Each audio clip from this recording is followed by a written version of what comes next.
Erlina Pujiningrum. Di sini saya akan menjelaskan tentang perspektif global dari visi bidang ekonomi dan bidang politik. Nah, sebelum kita membahas visi-visi tersebut, terlebih dahulu kita membahas apa yang dimaksud perspektif global. Perspektif adalah suatu cara pandang dan cara berpikir terhadap suatu masalah, kejadian, kegiatan dari sudut kepentingan global. Nah, sekarang kita akan membahas tentang perspektif global dari visi ekonomi. Ilmu ekonomi adalah suatu studi ilmiah yang mengkaji orang per orang dan kelompok per kelompok dalam menentukan pilihan. Nah, manusia memiliki keinginan yang tidak terbatas. Untuk memuaskan bermacam-macam keinginan yang tidak terbatas tersebut, maka tersedia sumber daya yang dapat digunakan. Berbagai sumber daya ini tidak tersedia dengan bebas, karenanya sumber daya ini mempunyai berbagai kegunaan alternatif. Pilihan penggunaan dapat terjadi antara penggunaan sekarang dan penggunaan hari esok. Nah, perspektif global terkait dengan waktu, hari ini, dan hari esok. Sedangkan yang diperspektifkan berkenaan dengan keinginan yang cenderung tidak terbatas. Perspektif ke hari esok terkait luasnya pertumbuhan penduduk, kemajuan dan penerapan iptek dalam proses produksi serta distribusi. Pada masa sekarang ini, angka pertumbuhan penduduk sangat besar. Hal tersebut menjadi landasan perhitungan pertumbuhan kebutuhan manusia. Nah, di bumi ini terdapat sumber daya alam yang dapat diperbarui dan tidak dapat diperbarui. Sumber daya yang sifatnya tidak dapat diperbarui akan habis sekali pakai, sehingga persediaannya itu terbatas. Di sini dituntut kiat-kiat ekonomi untuk menciptakan keseimbangan antara konsumsi di satu pihak dan produksi di lain pihak. Terkait dengan pertumbuhan penduduk, kemajuan iptek, dan kebutuhan manusia yang tidak pernah ada balasannya. Nah, keterbatasan sumber daya menyebabkan masalah ini menjadi masalah global. Nah, selanjutnya yang kedua tentang perspektif global dari visi politik. Nah, menurut Roger F. Soltow mengatakan bahwa ilmu politik mempelajari negara, tujuan-tujuan negara, dan lembaga-lembaga yang akan melaksanakan tujuan tersebut. Dalam perspektif global, hubungan suatu negara dengan negara-negara lain adalah hal yang pokok. Misalnya, jenis hubungan antar negara regional, internasional, dan global. Nah, secara politik, negara dengan tujuan dan lembaga-lembaganya dari waktu ke waktu mengalami perkembangan. Pada awal perjuangan politik menjadi prioritas. Nah, pengakuan dan hubungan politik menjadi perjuangan utama. Hal ini tentu menjadi modal utama untuk mengembangkan diri lebih jauh di tengah-tengah dunia internasional. Secara global, Indonesia memiliki kedudukan terhormat dalam bidang politik, khususnya sebagai negara non-blok. Nah, jadi kesimpulannya, ilmu politik mempelajari negara, tujuan, dan lembaga yang melaksanakan tujuan tersebut. Hubungan negara dengan warga negara serta negara dengan negara dalam sorotan perspektif global, aspek hubungannya dengan negara lain merupakan hal pokok. Nah, Terima kasih atas perhatiannya. Semoga materi ini bermanfaat. Perkenalkan, nama saya Erlina Pujiningrum. Di sini saya akan menjelaskan tentang perspektif global dari visi bidang ekonomi dan bidang politik. Nah, sebelum kita membahas visi-visi tersebut, terlebih dahulu kita membahas apa yang dimaksud perspektif global. Perspektif adalah suatu cara pandang dan cara berpikir terhadap suatu masalah, kejadian, kegiatan dari sudut kepentingan global. Nah, sekarang kita akan membahas tentang perspektif global dari visi ekonomi. Ilmu ekonomi adalah suatu studi ilmiah yang mengkaji orang per orang dan kelompok per kelompok dalam menentukan pilihan. Nah, manusia memiliki keinginan yang tidak terbatas. Untuk memuaskan bermacam-macam keinginan yang tidak terbatas tersebut, maka tersedia sumber daya yang dapat digunakan. Berbagai sumber daya ini tidak tersedia dengan bebas, karenanya sumber daya ini mempunyai berbagai kegunaan alternatif. Pilihan penggunaan dapat terjadi antara penggunaan sekarang dan penggunaan hari esok. Nah, perspektif global terkait dengan waktu, hari ini, dan hari esok. Sedangkan yang diperspektifkan berkenaan dengan keinginan yang cenderung tidak terbatas. Perspektif ke hari esok terkait luasnya pertumbuhan penduduk, kemajuan dan penerapan iptek dalam proses produksi serta distribusi. Pada masa sekarang ini, angka pertumbuhan penduduk sangat besar. Hal tersebut menjadi landasan perhitungan pertumbuhan kebutuhan manusia. Nah, di bumi ini terdapat sumber daya alam yang dapat diperbarui dan tidak dapat diperbarui. Sumber daya yang sifatnya tidak dapat diperbarui akan habis sekali pakai, sehingga persediaannya itu terbatas. Di sini dituntut kiat-kiat ekonomi untuk menciptakan keseimbangan antara konsumsi di satu pihak dan produksi di lain pihak.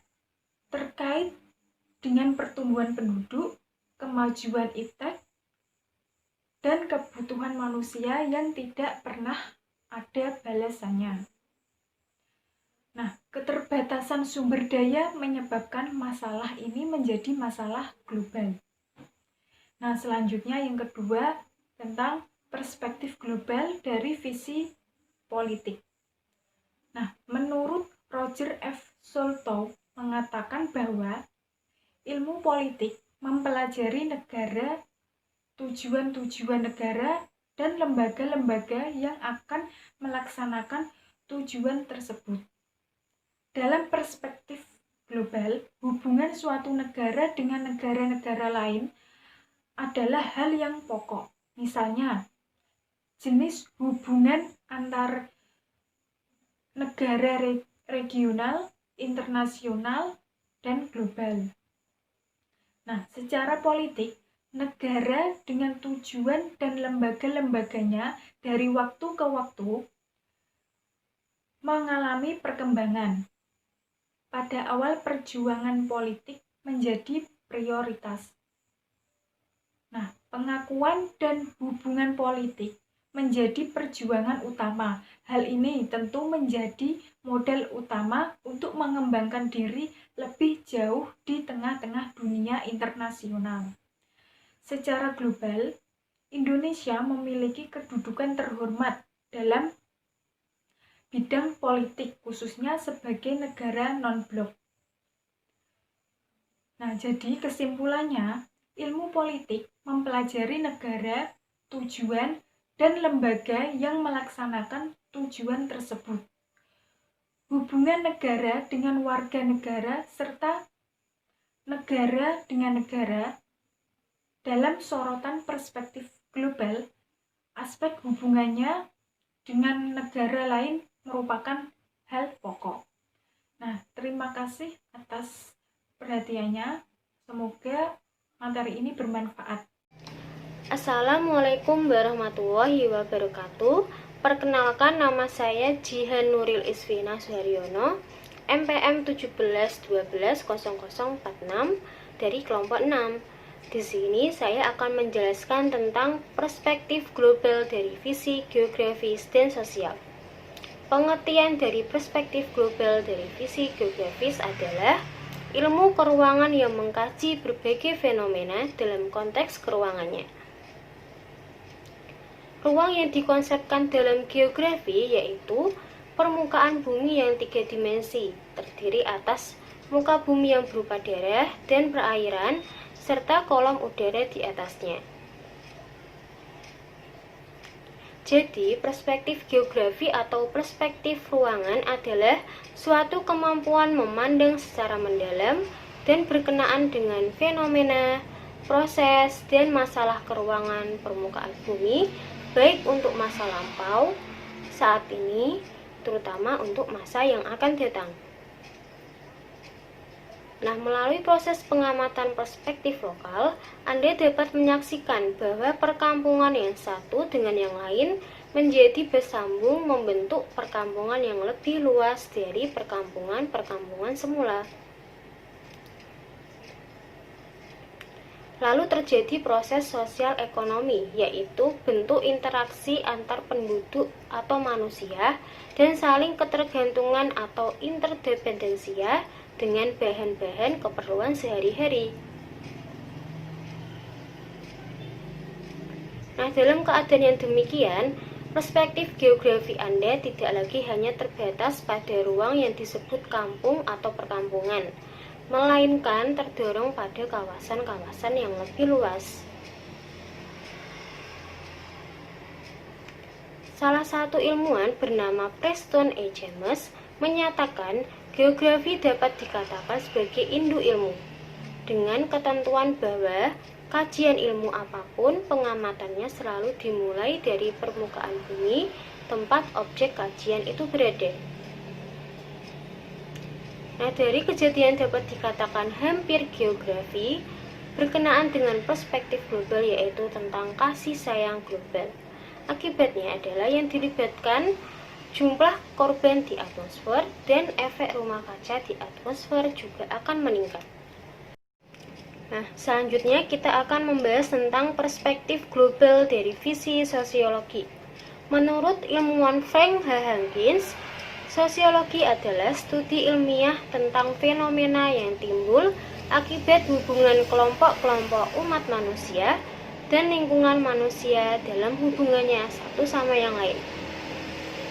Dalam sosiologi, objek yang menjadi sorotan utamanya yaitu hubungan antar manusia, terutama dalam lingkungan yang terbentuk oleh manusia itu sendiri, atau bisa disebut dengan lingkungan sosial.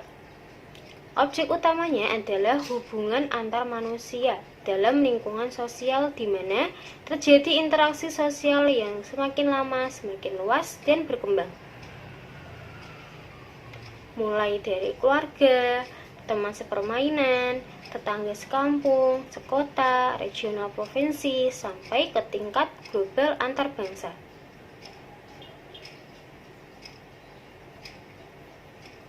Nah, akibatnya yaitu ada interaksi sosial yang makin intensif sampai ke tingkat global, menunjukkan perubahan sosial di masyarakat sampai ke proses modernisasi. Contohnya, dalam dampak kemajuan, penerapan, dan pemanfaatan iptek di bidang transportasi dan komunikasi, menjadikan interaksi sosial baik secara langsung, misalnya di pasar swalayan, maupun tidak langsung, misalnya di online shopping. Hal ini tentunya membawa perubahan sosial, kemajuan sosial yang berdampak luas terhadap opini, kecerdasan, nalar, dan wawasan manusia yang mengalaminya. Contoh lainnya adalah jenis permainan atau kebudayaan lokal atau tradisional yang kini terkenal di segala penjuru dunia. Misalnya, pencak silat, gamelan, tarian Bali, dan lain sebagainya. Hal ini tentunya membawa dampak positif, yaitu menambah pengalaman dan kemampuan, pertukaran nilai, dan lain sebagainya. Tentu saja ada dampak negatifnya, yaitu pergaulan bebas, pemakaian obat-obat terlarang, sadisme, dan lain sebagainya bagi kehidupan sosial di negara yang mengalaminya. Nah, sekian yang dapat saya sampaikan. Wassalamualaikum warahmatullahi wabarakatuh. Assalamualaikum warahmatullahi wabarakatuh. Perkenalkan, nama saya Utami Ningsi, NPM 171200069, kelas 7B. Di sini saya akan menerangkan perspektif global dalam bidang sejarah dan juga bidang antropologi. Untuk yang pertama, saya akan menerangkan perspektif global dalam bidang sejarah. Sebelumnya, perspektif global merupakan cara pandang terhadap suatu masalah, kejadian, kegiatan yang menyangkut tentang studi kepentingan global baik dalam dunia lokal maupun internasional. Sejarah merupakan ilmu yang mempelajari tentang kejadian pada masa lampau. Sejarah itu ada 3. Yang pertama, sejarah lokal, sejarah dunia, dan sejarah internasional.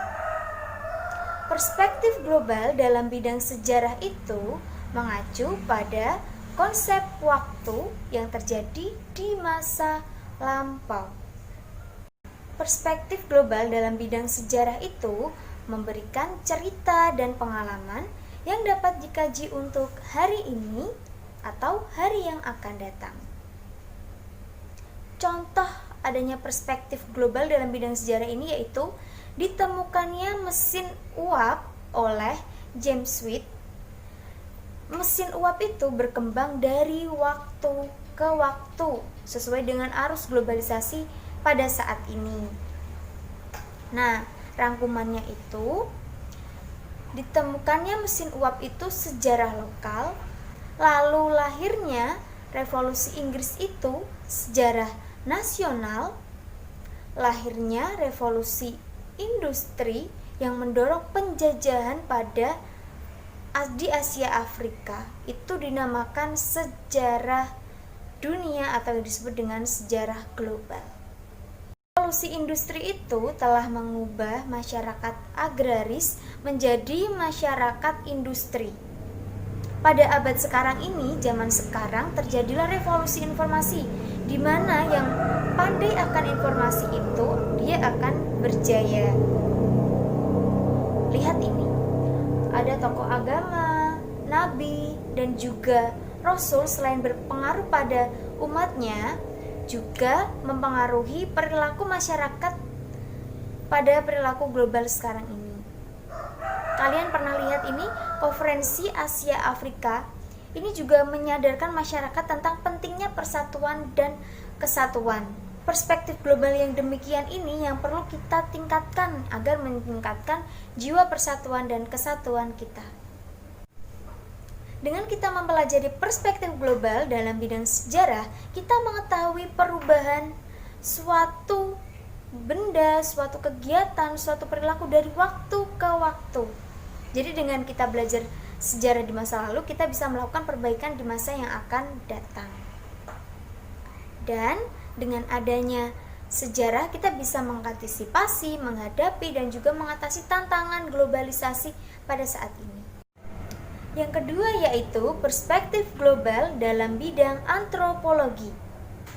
Antropologi adalah ilmu yang mempelajari tentang manusia.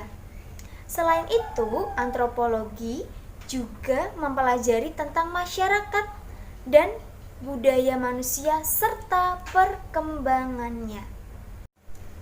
Perspektif global dalam bidang antropologi mengacu pada perkembangan budaya dalam konteks global, yaitu mengamati, menghayati, dan memprediksi perkembangan budaya pada saat ini. Contohnya yaitu perkembangan kendaraan. Dulunya itu ada kendaraan yang ditarik dengan tenaga manusia, ada yang ditarik dengan tenaga hewan, lalu timbullah menjadi kendaraan bermotor sampai kendaraan luar angkasa. Selain itu, ada juga perkembangan pakaian, yaitu dulunya pakaian berasal dari kulit kayu menjadi kulit binatang, lalu ada wool, dan juga sampai saat ini ada serat sintesis. Semua perkembangan manusia itu atau perkembangan kehidupan yang berkaitan dengan manusia, semuanya berasal dari hasil pemikiran manusia itu sendiri. Perkembangan budaya itu berkaitan dengan perkembangan iptek, tapi di dalam perspektif global dalam bidang antropologi ini juga terdapat dampak negatif adanya arus globalisasi. Misal adanya sikap individualisme, menang sendiri. Ada juga gaya hidup yang bebas, gaya hidup yang meniru kebarat-baratan. Itulah dampak negatifnya. Maka dari itu, kita sebagai generasi muda harus menanamkan sikap cinta tanah air dan juga sikap menanamkan sila-sila pada Pancasila. Itulah penjelasan saya mengenai perspektif global dalam bidang sejarah dan antropologi. Assalamualaikum warahmatullahi wabarakatuh. Perkenalkan, nama saya Andita Larasanti, NPM 171272. Di sini saya akan menyampaikan sedikit materi tentang perspektif global dari visi iptek. Pengetahuan merupakan pengalaman yang bermakna dalam diri setiap orang yang tumbuh sejak dia dilahirkan. Penerapan pengetahuan dan ilmu pengetahuan dalam kehidupan sehari-hari untuk menghasilkan sesuatu yang membutuhkan kemampuan disebut dengan teknologi. Nah, teknologi merupakan penerapan pengetahuan oleh manusia untuk mengembangkan pengetahuan tentang cara memanfaatkan sumber daya memenuhi kebutuhan tertentu. Nah, di sini ada beberapa peranan iptek dalam kehidupan manusia. Dalam kehidupan manusia dewasa ini tidak terlepas dari ilmu alamiah dan ilmu terapannya berupa teknologi di berbagai bidang. Memang pada mulanya antara ilmu alamiah dan teknologi itu tidak selalu mempunyai ikatan. Namun pada zaman modern seperti sekarang ini, untuk membuat kapal, orang harus menguasai ilmu murni, hukum Archimedes dan konstruksi bajai dan sebagainya, agar kapal tidak tenggelam dan dapat perkembangan di dunia iptek yang demikian besarnya telah membawa manfaat luar biasa bagi kemajuan peradaban umat manusia. Pengembangan iptek dianggap sebagai solusi dari permasalahan yang ada. Nah, sebagian orang bahkan memuja iptek sebagai liberator yang akan membebaskan mereka dari kemungkinan kefanaan dunia. Iptek diyakini akan memberi umat manusia kesehatan, kebahagiaan, dan immortalitas. Dalam peradaban modern yang mudah, terlalu sering manusia terhenyak oleh disilusi dari dampak negatif iptek terdapat kehidupan umat manusia. Nah, di sini teknologi berkembang dengan pesat meliputi berbagai kehidupan manusia. Antara lain yang pertama yaitu teknologi meliputi bidang ekonomi. Artinya, di sini teknologi tersebut mampu menghasilkan barang-barang industri dengan teknik yang mampu mengonsentrasikan kapital sehingga terjadi sentralisasi ekonomi. Nah, di sini contohnya yaitu dengan berkembangnya pesat ilmu pengetahuan ekonomi atau disebut dengan KE, Knowledge Economy. Menurut salah satu definisi, merupakan segala aktivitas ekonomi di mana penciptaan dan eksplorasi pengetahuan. Setiap kegiatan ekonomi bagaimanapun juga selalu didasari oleh pengetahuan dan bagaimana untuk menanamkan benih misalnya. Tahu bagaimana menjual suatu barang tertentu memerlukan pengetahuan dan penggunaan pengetahuan. Selanjutnya yang kedua yaitu teknologi meliputi bidang organisasional seperti administrasi, pemerintahan, manajemen, hukum, dan militer.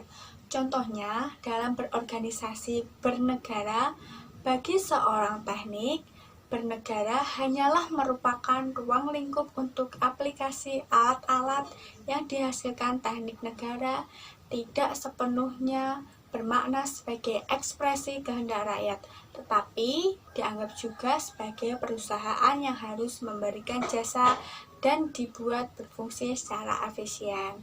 Nah, yang ketiga yaitu terdapat teknik meliputi manusiawi. Teknik ini meliputi seperti pendidikan kerja, olahraga, hiburan, dan obat-obatan. Teknik ini telah menguasai seluruh sektor kehidupan manusia. Nah, selanjutnya di sini saya akan menyampaikan materi tentang perspektif global dari visi transportasi. Dari perspektif budaya, kita semua dapat mengamati dan merasakan perkembangan alat transportasi dari waktu ke waktu. Sejarah transportasi dimulai sejak manusia menemukan roda sekitar tahun 3500 sebelum Masehi. Pada saat itu, manusia menggunakan roda untuk memindahkan barang. Kemudian roda berkembang menjadi alat transportasi yang tidak hanya digunakan untuk memindahkan barang saja, tetapi juga menggunakan untuk manusia itu sendiri. Alat transportasi dari mulai yang memanfaatkan tenaga manusia sampai yang digunakan manfaat tenaga hewan, tenaga motor, kendaraan yang menggunakan tenaga jet, hingga kendaraan yang menggunakan tenaga matahari. Perkembangan transportasi yang terjadi dari waktu ke waktu tersebut tidak terlepas dari pemikiran manusia yang terus-menerus. Manusia menciptakan sesuatu yang baru dan bermanfaat bagi umat manusia di muka bumi ini, dan terciptanya sesuatu yang baru tersebut sehingga ilmu pengetahuan yang terus berkembang dan maju, terutama pengetahuan yang berhubungan dengan iptek.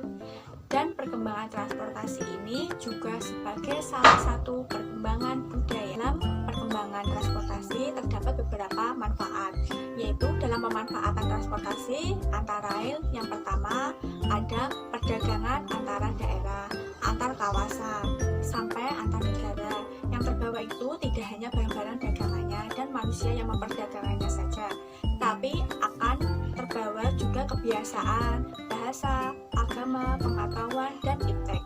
Kontak komunikasi serta interaksi sosial antara manusia yang datang dengan didatangi membawa dampak luas tidak hanya dalam aspek ekonomi, melainkan juga aspek-aspek budaya, politik, bahkan juga psikologi.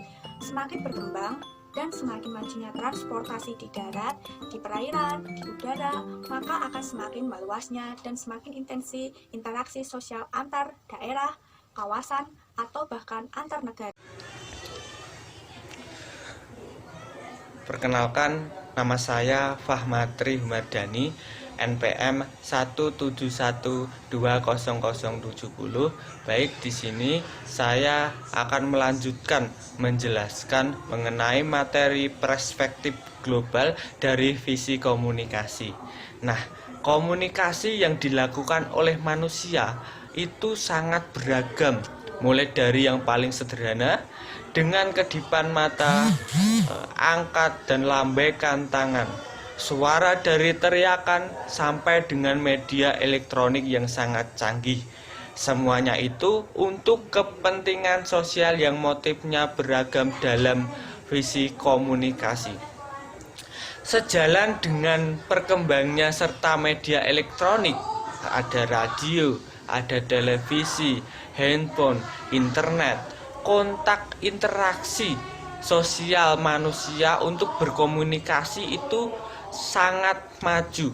Semakin maju ya, makin lama komunikasi manusia sehari-hari yang menembus batas-batas ruang. Dengan memanfaatkan internet, informasi dari penjuru dunia mengenai aspek yang dikehendaki dalam waktu yang sangat singkat dan dapat diperoleh dengan cepat. Banyak hal yang harus diperhatikan tentang rekayasa media komunikasi yang perlu diwaspadai penyimpanan dan penggunaannya. Nah, dari aspek global, keberhasilan saling ketergantungan dalam segala aspek kehidupan antar bangsa dan antar negara, dan tidak dilepaskan dari keberadaan serta peranan dari media komunikasi. Maka media komunikasi sangatlah penting dan mempunyai dampak yang positif bagi kehidupan globalisasi saat ini. Terima kasih.